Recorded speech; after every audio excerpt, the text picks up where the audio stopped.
জাংলার পুঁই শাক দিয়ে চিংড়ি মাছ দিয়ে রান্না করলে অনেক মজা লাগে। তো আজকে এরকমভাবে রান্না করতেছি আমি। তো খেতে কিন্তু অনেক সুস্বাদু।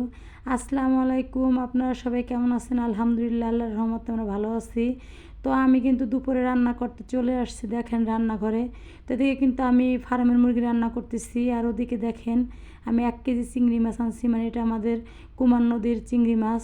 দেখেন কতটা দেখতে সুন্দর, আর এই মাছগুলো খেতেও কিন্তু অনেক সুন্দর, কারণ এগুলো কিন্তু চাষের মাছ না, এগুলো নদীর মাছ। নদীর মাছ কিন্তু খেতে এমনি অনেক ভালো, এমনি সুস্বাদু হয়।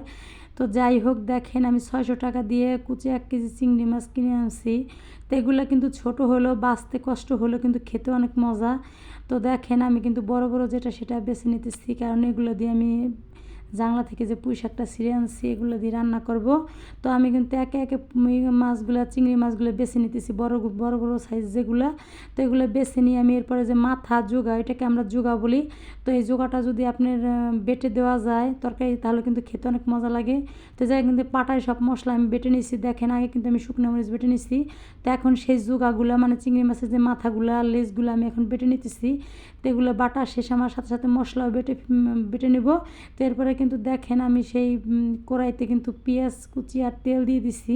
তো তেলটা যখন একটু গরম হবে, যেহেতু আমি কারেন্টে চুলে দিছি, তো আস্তে আস্তে জালটা হইতেছে।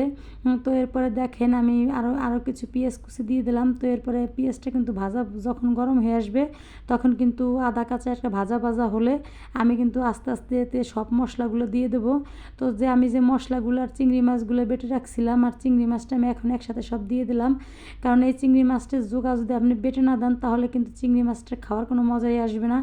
তো আমার মতো এরকম একদিন রান্না করে দেখেন যে চিংড়ি মাছের মাথা বেটে দিলে সেই তরকারিটা কিন্তু অনেক স্বাদ আসে, আর অনেক সুন্দর একটা ঘ্রাণ আসে। তো এরপরে দেখেন আমি হালকা একটু পানি দেবো, কারণ যেহেতু মাছটা আমার কষাইতে হবে, তো হালকা পানি দেবো, আর পানি আমি দেবো না।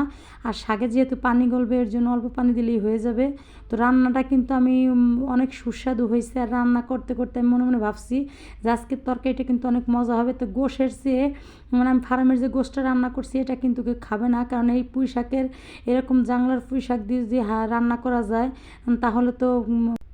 তাহলে তো মনে করেন যে কেউ গোশ খাবেই না, মানে গোশ দিয়ে কেউ ভাতই খাবে না। এরকম তরকারি যদি পুঁই শাকের চিংড়ি মাছের হয়, তাহলে তো সবাই চেটেপুটে প্লেট ভরে ভাত নিয়ে খাবে। তো আমার রান্নাটা কিন্তু অনেক মজা হয়েছে। তো এই জায়গায় কিন্তু আমি হালকা একটু পানি রাখছি, কারণ একটু ভিজে ভিজে আসবে, খেতেও কিন্তু অনেক ভালো লাগবে। তো দেখেন গোশের তরকারি কিন্তু তেমন একটা কেউ খায় নাই, কিন্তু এই জাংলার পুঁই শাক দিয়ে চিংড়ি মাছ রান্না করছি, এটাই সবাই খাইতেছে।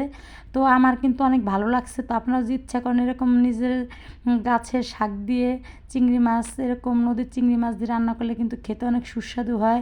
তো আমি দেখেন কিন্তু এই জায়গা কিন্তু সবার থেকে আমি একটু বেশি নিছি, কারণ যেহেতু আমার কাছে চিংড়ি মাছটার পুঁই শাকটা অনেক সুস্বাদু একটা খাবার।